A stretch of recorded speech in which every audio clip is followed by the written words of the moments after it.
Hello, welcome to our live Q&A. I think we have a technical problem with my TikTok page, so I'm on the People for Profit page for today, but regularly on Instagram, Facebook, all that stuff.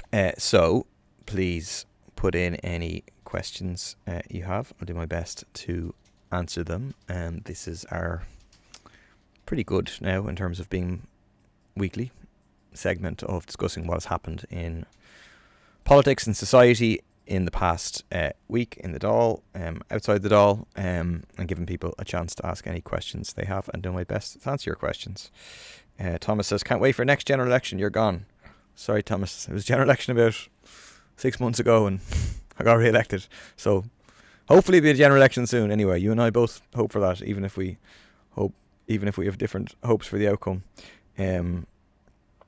Brokeback Mountain, yeah, it's a good movie. Why did I edit my ex before travelling? Because I wanted to highlight my support for Palestine. What I wanted to focus on today, or at least to get started on, is a few of the big things this week. It's a series of very bad anti-civil liberties, anti-free speech measures that the government brought in. So the continuation of the so-called Special Criminal Court, a non-jury court, a court where the word of a senior Garda is taken as fact. It's an opinion of a senior Garda is treated as fact by the court in Special Criminal Court, and a court where effectively your right to silence doesn't exist, right? So it flies in the face of basic civil liberties, has been condemned by Amnesty International, the Irish Human Rights and Equality Commission, the Irish Council for Civil Liberties, the UN, condemned by everybody, and yet the government again extended this by another year, and they're going to try and put it on a permanent footing now. And then, so that was us yesterday, and then today you had another bill, the criminal bill to do with terrorism, supposedly, which is about criminalising a load of stuff as being provocation of terrorism, that you're causing people or potentially causing people to commit terrorism. Terrorism is broadly defined, so it would mean, like, people have presumably seen what's happening in Britain, with NICAP, Mukhara being prosecuted for the glorification of terrorism. The same kind of thing is being brought into Ireland. We opposed it. We called a vote on it. The vote will be next week, whereby if you sing "Ua up the Ra," you could be done for glorification of terrorism. If you show people how to, let's say, put concrete onto a water meter to stop them installing a water meter, right? Because you're against the water charges, they could do you for terrorism, or in that case, training people in terrorism. They could do you for provocation for terrorism if you say, fair play to those people, as I say, fair play to those people who went into Shannon Airport and tried to stop US warplanes. All of that could mean being done for a crime of terrorism. So it's really draconian legislation, and like across Europe, across much of the world, they're cracking down on the right of people to protest, cracking down on free speech, and we need to try to defend it. Someone asks, who am I supporting for president? Well, I'm hoping that there will be a joint left candidate for president. I'm hoping that we can elect someone who will speak out against the reliance on the market to deal with housing, which is responsible for the deepening housing crisis, who'll speak out about the genocide, and who'll speak up for ordinary people, the majority of people in this country and around the world. Exactly who that is, we will see. Linz, sorry, Stan, I skipped your question. I go up. PvP, are you not supposed to be for the Irish people? Yes. I hope that answers your question. We are for the Irish people. We're for working class people in this country. We're against the capitalist elites, no matter where they're from, and we're for ordinary people in Ireland and around the world. Why do we need a United Left candidate if we're using ranked choice voting? Because it still makes a difference in reality. If you can go here around one particular candidate, it's also hard to nominate a candidate for president. You need 20 signatures of TDs or senators, or you need the votes of 4 county councils to get nominated.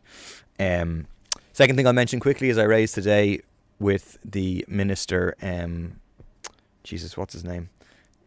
O'Donovan, Patrick O'Donovan. I always forget this guy's name. I raised with him. He's the minister now responsible for RTE, and I raised with him, you're going to scrap the TV licence. The number of people paying is dropping year on year after the RTE scandal, and people appalled at the way RTE management was using their money.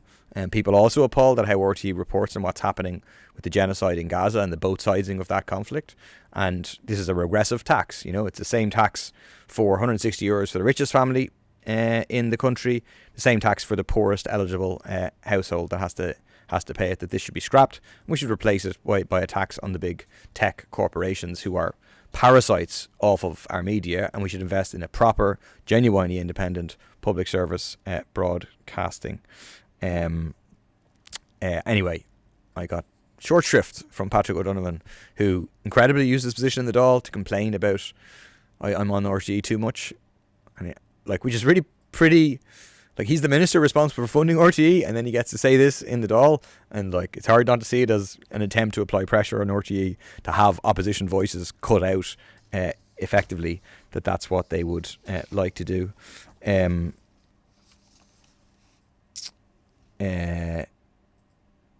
Lynn Swan says, talk about Ireland. Hi, Lynn. I don't know what you think I've been talking about. This terrorism legislation is happening in Ireland. The Special Criminal Court, have you heard of that? It's a non-jury diplock court, right? That happens in Ireland. The TV licence, do you have to pay the TV licence? That's in Ireland, €160. So those are all things that are happening in Ireland, Linz. Do I endorse you for president? Yes, I do, Tig. Fully. I have no idea what you stand for, so let's hope you're not a problematic individual. The other thing I was going to say, which you'll be happy with this, Linz, it's not just about Ireland, is about the occupied Palestine, the occupied territories bill. So the government this week on Tuesday launched their heads of bill, which is like a summary of what they're going to do. And people will be aware this bill is kicking around 6-7 years at this stage. Has broad public support. Before the elections, they all said, we all support this. And now they introduced this bill to water it down, to stop trade only in goods with the occupied settlements. So these are, this is Palestinian land stolen by Israelis, stolen by the Israeli state, kind of settlers, and then endorsed by the Israeli state, that we shouldn't be trading in goods with these people, of course, but incredibly the government cutting out services, which makes up a majority of trade. And the government is now saying, there's a legal problem with this, which was never mentioned up until now. It doesn't make any sense. The International Court of Justice has said you shouldn't have any trade, any investment relations with the occupied territories. They didn't say, just in terms of goods, not in terms of services. The Attorney General, who had advice about this, didn't mention any distinction between goods and services. Now they've discovered, we won't do services. Why? Because they don't want to annoy the big American multinationals, the likes of Airbnb. You can go online now at Airbnb, and you can rent for a short stay a home that was recently a home of a Palestinian family, robbed by them, and now put up on Airbnb. So it's pretty scandalous. Rizzle me this. I'll go back and try and read your question. So we're going to be pushing next week to expand this. The use of airports. How close to World War III are we, do you reckon? Can you see Ireland as a supporter of the States? As in, I think I understand that question to mean, is Ireland a potential target because of the use of Shannon Airport by the US military? And the answer is yes. Being militarily aligned with US imperialism doesn't make us more safe, it makes us less safe. That's really clear.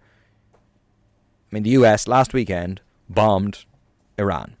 Some of the biggest, most powerful bombs ever used, just bombed Iran, and the Irish government didn't even condemn this. Right? Clearly, an unprovoked, illegal under the framework of international law, clearly criminal morally, to just have this imperialist attack on Iran following Israel's attack on Iran. And the Irish government persists in allowing Shannon Airport to be used. Today, Simon Harris claimed, no, nothing's gone through Shannon Airport. Nobody on the way to assist the genocide in Gaza. That's not true. Just earlier this year, Simon Harris, as the Minister for Foreign Affairs, authorised a big US general to go through Shannon Airport on his way to Tel Aviv to meet with the Israeli head honchos in the army there to talk about how they can prosecute their genocide more effectively. Denying aid into Gaza, yeah, it's horrific. I would say, sorry, because that's the question, is high politics or protest organised for Egyptian embassy. I don't think it's fair that the government is denying aid into Gaza. The main responsibility for that does lie with Israel. It's Israel that said they're not getting any aid. But it is true that Egypt, which is a big recipient of US military aid, second only after Israel, does cooperate with that against obviously the wishes of their people, who overwhelmingly support Palestine. Thanks for that, the Iranian person. Sorry, just looking at other messages coming through on Facebook. Someone saw Michal Martin kiss von der Leyen in Brussels on Al Jazeera. Chilling stuff, God. Indeed. The GPO, what should be done with it? Well, not what the government is planning. The government is planning to make it like a mixed-use development with a little bit of history and then shops and stuff, which just seems mad to me. It should obviously be like a cultural, historical quarter, recognising our history, encouraging people to come and learn about it. It's mad. It's going to be debated in the Dáil next week.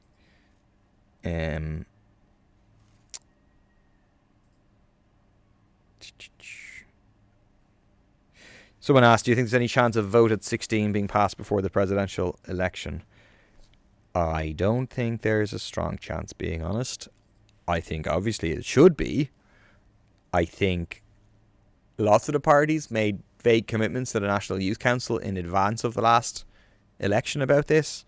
But now, I mean, they don't want young people to vote. They want young people to pay taxes. They want young people to be able to join the army. But they don't want young people to vote because they know that 16, 17-year-olds are even less likely to vote for Fianna Fáil or Fine Gael than 18, 19, 20, 25.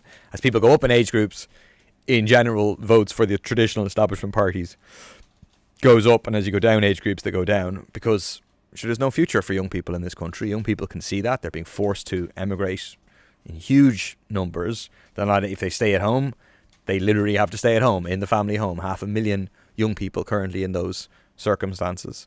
So I think it's really cynical. It's a basic issue of democracy that we should allow 16-year-olds to vote, but I wouldn't feel confident about that. Here's my wife. Tell her it's Harry from Ennis. I will do that. I don't know if that's if there's an obscure reference there, something that I'm missing, or it's genuinely Harry from Ennis. I will ask that. I'm back, says Paul. You're against the government, but yet you create a massive divide. I don't really know what you're saying. Maybe go and expand that. I will go and ask my wife about you. Thomas, what have you done for the Irish homeless? What we're fighting for is to kick out this government, which is made up of landlords, which serves the interests of landlords. We're fighting against every one of their measures, which makes more people homeless. We pushed and fought and demanded and eventually got limited defence in terms of we were pushing for a full ban on evictions, on no-fault evictions. We were pushing that for a long time. Eventually they conceded it, and then they got rid of it because they served the interests of landlords. We pushed for and fought for and eventually got the tenant in situ scheme, which means that if people were going to be evicted because their landlord was selling, the council could come in and buy it. But now basically the government, after being forced into doing that, is rolling back on that. I don't know, Thomas, were you at the protest outside the Dáil last Tuesday? It was a Raise the Roof protest. Good. It was a powerful start. And the next big thing is Saturday, the 5th of July, 1 o'clock in the city centre in Dublin, organised by CATU. This needs to be thousands of people on the street to fight for proper rent controls to bring rents down, to fight for a state construction company to build social and affordable housing, and to stop evictions into homelessness. And that's what we need. And as part of that, we need to fight to get rid of this government, which is, about 1 in 5 of them are landlords. Even higher, actually, within the government. It's about 1 in 5 in the Dáil as a whole, and then they're overrepresented, even more overrepresented, within Fianna Fáil and Fine Gael. Have I heard of Hassan Piker? Is that the YouTube fella? Someone is nodding in the background, so then I have.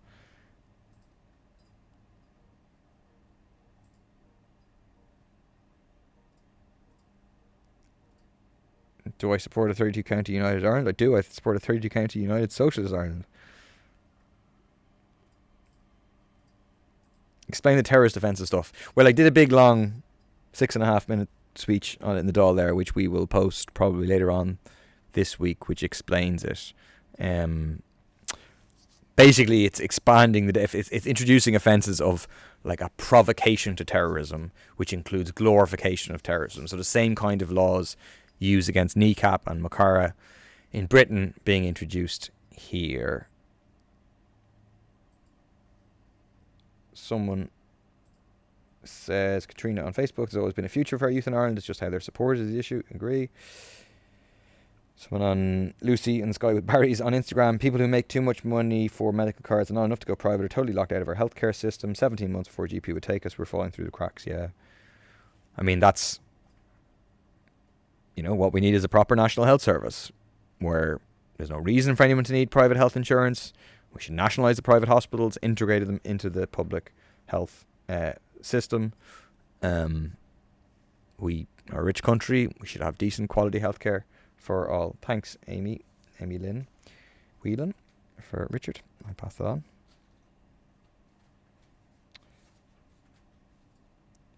Yes, Puppy Twink, I have been following to some degree Zoran Mamdani's campaign for New York City Mayor. Less is to learn for here. That socialists can be elected, that socialist solutions, in particular to the cost of living crisis, are popular or potentially popular, that you shouldn't back down in the face of, smearing you as anti-Semite or whatever.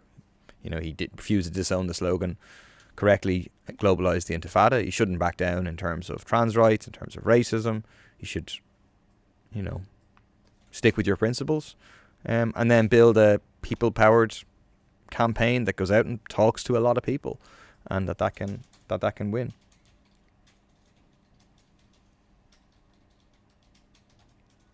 Yes, what cool it has. Jack says Christ is King of all kings. Okay.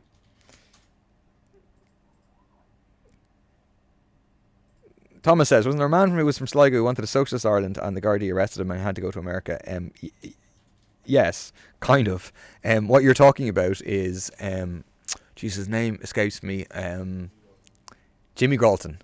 He was stripped of citizenship and deported to America because he was a socialist. There's a great Ken Loach film about him, which I will get for you. Jimmy's Hall is the name of the Ken Loach film, which I strongly recommend. It really speaks to this period of like counter-revolution in Ireland, where the church was put in control, the workers' movement was pushed back, basic rights were pushed back, basic democratic rights, trade unions, all of that were pushed back. Strikers were strikes were smashed by the Free State Army. Quite a dark period in Irish history.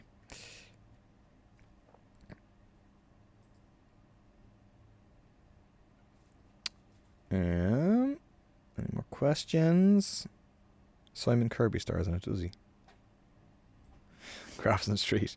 I love socialism more than John McGurk loves Israel. That's a lot. That is a lot of love for socialism. I appreciate that. What did I make of Simon Harris's comments on Sinn Féin today? I didn't see them. I watched Leaders' Questions because I was on RT Leaders' Questions programme. So you might say, what's that? Why am I against the Irish people? Hi, Mario. I'm not against the Irish people. Hope that clarifies things for you.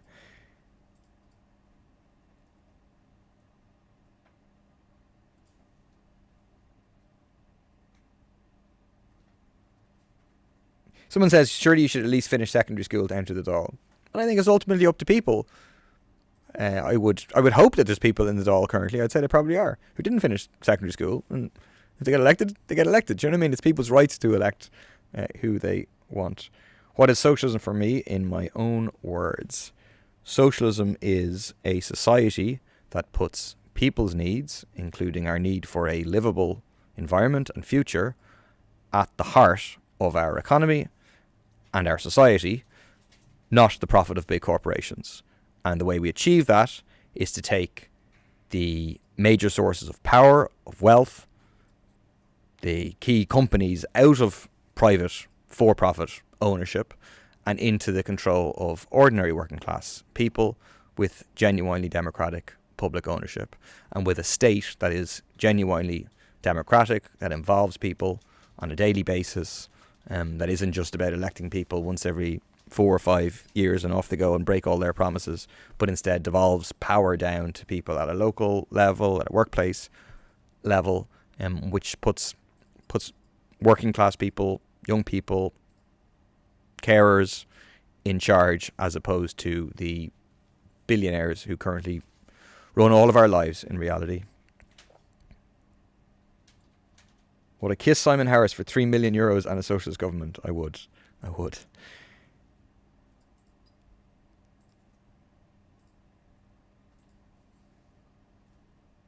He said Sinn Féin don't defend the Republic. Okay, I missed that. I wonder when he said that.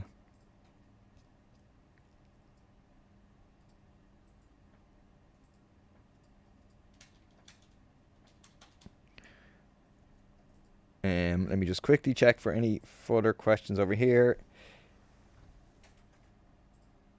Also, we'll come to you on your march recently. I really admire how passionate you are. Thank you, Amy Lynn.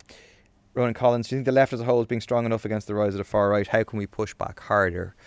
I think it's a combination. We need to directly confront the far right, expose the reality that they're acting as the tools of the big developers, the big corporate landlords, in trying to distract and take people's anger away from those at the top who have a lot of power and direct it onto the vulnerable people. So that means, propaganda to expose them, social media posts to expose them, talking about what they're saying. Vulnerable person is a term used to describe an somehow my phone has activated Gemini, I think, which I do not use. I did do it earlier. And then I think we also need to mobilise ordinary people on other issues. Doing counter protests, confronting the far right. But then we also need to mobilise people on housing, on special needs, on the environment, and we need to be fighting on kind of multiple fronts to avoid people being sucked into the lies, the false narrative of the far right. Won't be until 2029 to be a contactless on buses. I know, it's absolutely mad. Why does it take us so long to do anything in this country? I was in London at the weekend. In fairness, but they have contactless there. My card did not work on the contactless, but they do have it. I really don't understand. I think it's all because it's outsourced to some private corporation as a big tendering process, blah, blah, blah. I really don't understand why we don't have a fully integrated public transport system, and as part of that, contactless. I mean, I think you should have free public transport. Interestingly, that's a part of Zohran Mamdani's very popular campaign promises that resulted in winning the Democratic primary. But it is not too much to ask to get contactless. I just fly around the questions here. Who's worse, Harris or Martin? Good question. Disabled Gemini at shite. Yeah, I hate these AI things so much. Sorry, exactly as Wakul says. I'm back on an old phone because the Egyptians have my new phone, and somehow Gemini has appeared on it, which I never asked. Yes. All right. I will. Sorry. Any thoughts on the new Dublin Mountain Visitors Centre at the Hellfire Club? Yeah, I'm against it, to be honest. I think they're going to damage nature to bring this thing in. And I have to say I'm against it.